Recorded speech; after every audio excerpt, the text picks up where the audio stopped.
chapter 64 and chapter 65. You will remember that John Browdie was worried about the effect of the news of Squeer's downfall on the boys at Dotheboys Hall. In fact, his apprehensions were so strong that he determined to ride over to the school without delay and invited Nicholas to accompany him, which, however, he declined, pleading that his presence might perhaps aggravate the bitterness of their adversity. "Oh, aye, that's true," said John. "I should never have thought of that." "I must return to London tomorrow," said Nicholas, "but I mean to dine with you today, and if Mrs. Browdie can give me a bed—" "Ho! If she can give you a bed," cried John, "well, thou canst sleep in the flower beds, if that's like. Bide here till I come back. Only bide here till I come back, and we'll make a day of it." Giving his wife a hearty kiss, and Nicholas a no less hearty shake of the hand, John mounted his horse and rode off, leaving Mrs. Browdie to apply herself to hospitable preparations, and his young friend to stroll about the neighbourhood and revisit spots which were rendered familiar to him by many a miserable association. John cantered away, and arriving at Dotheboys Hall, tied his horse at the gate and made for the schoolroom door, which he found locked on the inside. A tremendous noise and riot arose from within, and applying his eye to a convenient crevice in the wall, he didn't remain long in ignorance of its meaning. The news of Squeer's downfall had reached the Dotheboys indeed, that was quite clear. To all appearances it had very recently become known to the young gentleman, for rebellion had just broken out. It was one of the brimstone and treacle mornings, and Mrs. Squeers had entered the school according to custom with the large bowl and spoon, followed by Miss Squeers and the amiable Wackford junior, who, during his father's absence, had taken himself such minor branches of the executive as kicking the pupils with his nailed boots, pulling the hair of some of the smaller boys, pinching the others in aggravating places, and rendering himself in various similar ways a great comfort and happiness to his mother. Their entrance, whether by premeditation or simultaneous impulse, was the signal for the revolt. While one detachment rushed to the door and locked it, another mounted the desks and forms, the stoutest, and consequently the newest, boy seized the cane, and confronting Mrs. Squeers with a stern countenance, snatched off her cap and beaver bonnet, put it upon his own head, armed himself with a wooden spoon, and bade her, on pain of death, to go down upon her knees and take a dose directly. Before that estimable lady could recover herself or offer the slightest retaliation, she was forced into a kneeling posture by a crowd of shouting tormentors, and compelled to swallow a spoonful of the odious mixture, rendered more than usually savoury by the immersion in the bowl of Master Wackford's head, whose ducking was entrusted to another rebel. The success of this first achievement prompted the malicious crowd, whose faces were clustered together in every variety of lank and half-starved ugliness, to further acts of outrage. The leader was insisting upon Mrs. Squeers repeating her dose, Master Squeers was undergoing another dip in the treacle, and a violent assault had commenced upon Miss Squeers, when John Browdie, bursting open the door with a vigorous kick, rushed to the rescue. The shouts, screams, groans, hoots, and clapping of the hands suddenly ceased, and a dead silence ensued. "Ye be nice chaps," said John, looking round steadily. What you doing here, you young dogs?"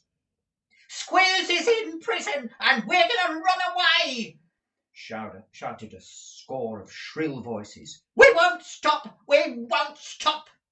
"Well, dunna stop," replied John. "Who wants thee to stop? But run away like men. Do not hurt the women." "Hurrah!"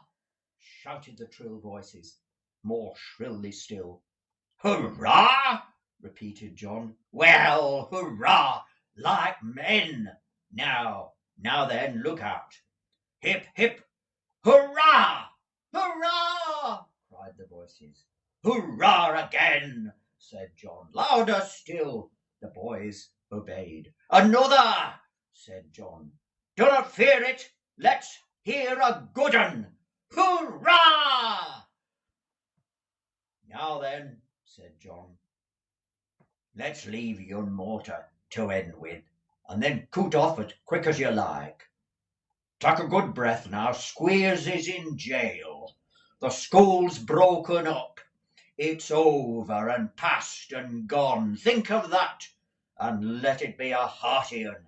Hurrah!" Such a cheer arose as the walls of Dotheboys Hall had never echoed to before, and were destined never to respond to again.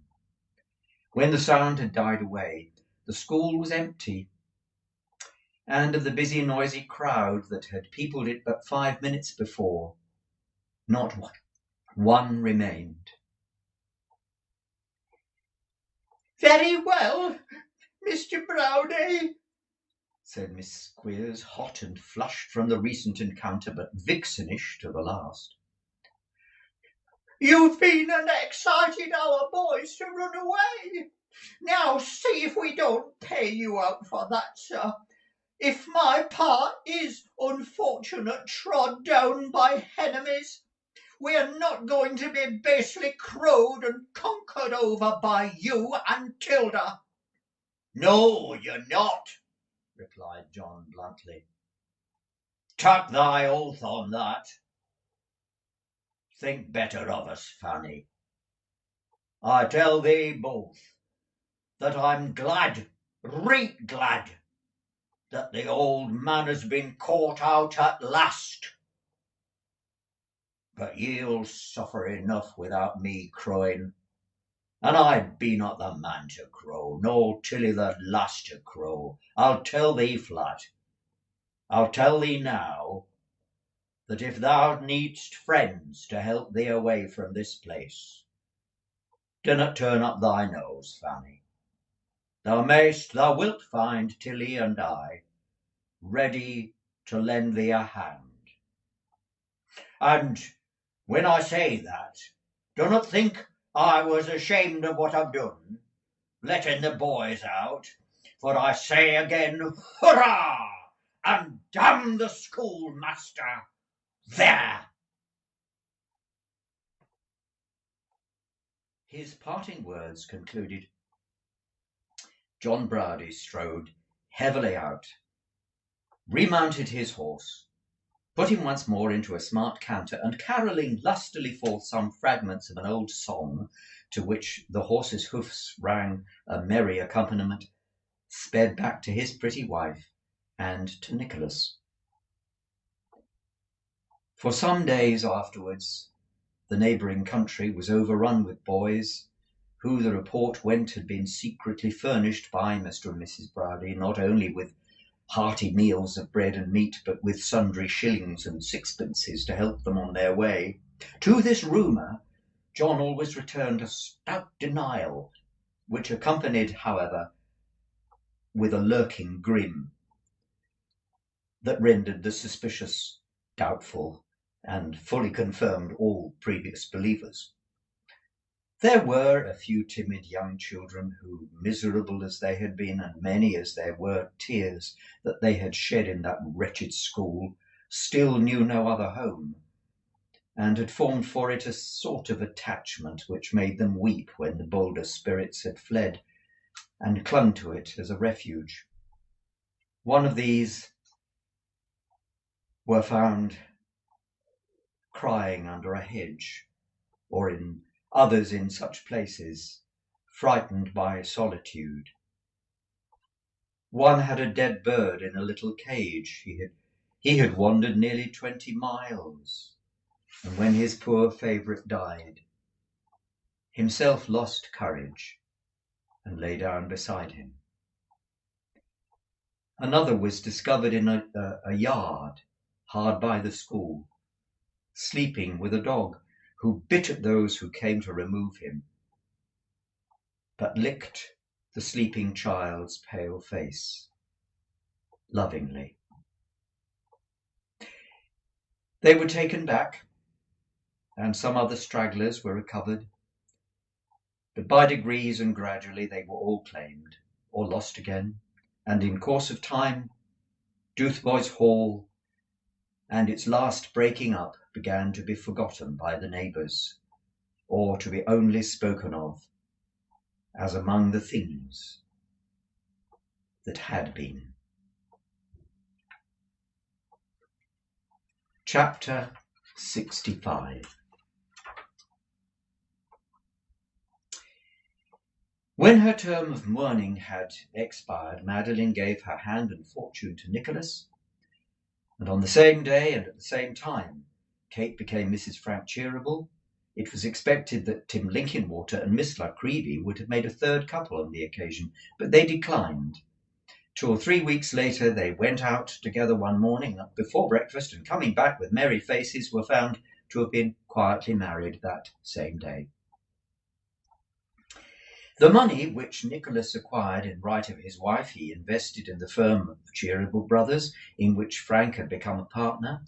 Before many years elapsed, the business began to be carried on in the names of Cheeryble and Nickleby, so that Mrs. Nickleby's prophetic anticipations were realized at last. The twin brothers retired. Who needs to be told that they were happy? They were surrounded by happiness of their own creation, and they lived but to increase it. Tim Linkinwater condescended, after much entreaty and browbeating, to accept a share in the house, but he could never be prevailed upon to suffer the publication of his name as a partner, and always persisted in the punctual and irregular discharge of his clerkly duties. He and his wife lived in the old house and occupied the very bedchamber in which he had slept for 44 years.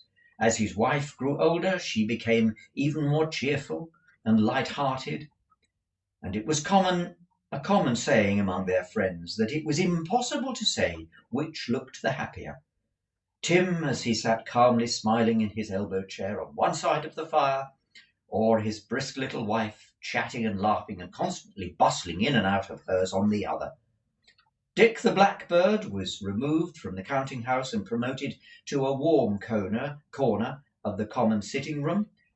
Beneath his cage hung 2 miniatures of Mrs. Linkinwater's execution, one representing herself, the other Tim, and both smiling very hard at all beholders. Tim's head being powdered like a 12th cake, and his spectacles copied with a great nicety.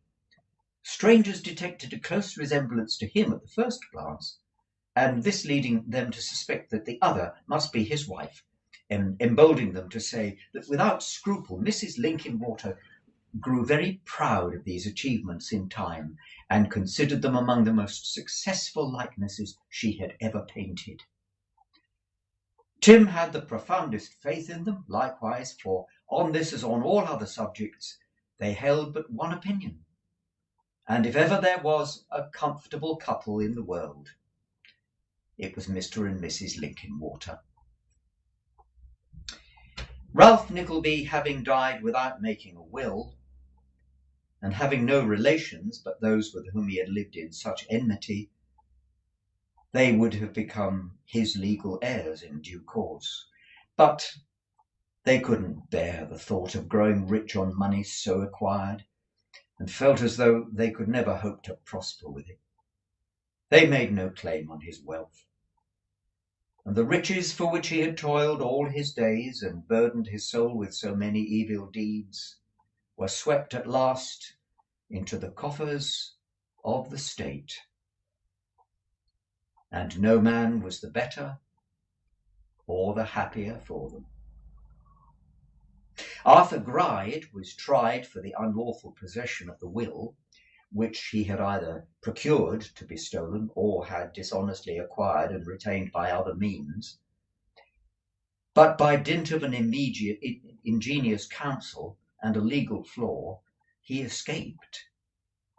However, he was only to undergo a worse punishment. For some years afterwards, his house was broken into in the night by robbers tempted by rumours of his great wealth, and he was found murdered in his bed. Mrs. Slideskew went beyond the seas as nearly at the same time as Mr. Squeers, and in the same course of nature never returned. Brooker died penitent. Sir Mulberry Hawk lived abroad for some years, courted and caressed, and in high repute as a fine dashing fellow. Ultimately returning to this country, he was thrown into jail for debt, and there perished miserably, as such spirits generally do. The first act of Nicholas, when he became rich and prosperous, was to buy his father's old house. As time crept on, and there came gradually about him a group of lovely children, it was altered and enlarged, but none of the old rooms were ever pulled down or altered. No old tree was ever rooted up. Nothing with which there could be any association of bygone times was ever removed or changed. Within a stone's throw there was another retreat, and another group of children's pleasant voices. And here was Kate, with many new cares and preoccupations and many new faces courting her sweet smile, and one so like her own that to her mother she seemed like a child again. The same true, gentle creature, the same fond sister, the same in the love of all about her as in her girlish days. Mrs. Nickleby lived sometimes with her daughter, sometimes with her son, accompanying them to London at those periods of times when the cares of the business obliged both families to reside there, and always preserving a great appearance of dignity and relating her experiences on points connected with the management and bringing up of children with much solemnity and importance. It was a very long time before she could be induced to receive Mrs. Linkinwater, however, and it is even doubtful whether she thoroughly ever really forgave her. There was one grey-headed, quiet, harmless gentleman who, winter and summer, lived in a little cottage hard by Nicholas' house, and when he was not there assumed the superintendence of affairs. His chief pleasure and delight was in the children, with whom he was a child himself and master of the revels. The little people could do nothing without dear Newman Noggs. The grass was green above Smike's grave, and trodden by feet so small and light that not a daisy dropped its head beneath their pressure. Through all the spring and summertime, garlands of fresh flowers, wreathed by infant hands, rested on the stone. And when the children came there to change them, lest they should wither and be pleasant to him no longer, their eyes filled with tears, and they spoke low and softly of their poor dead cousin.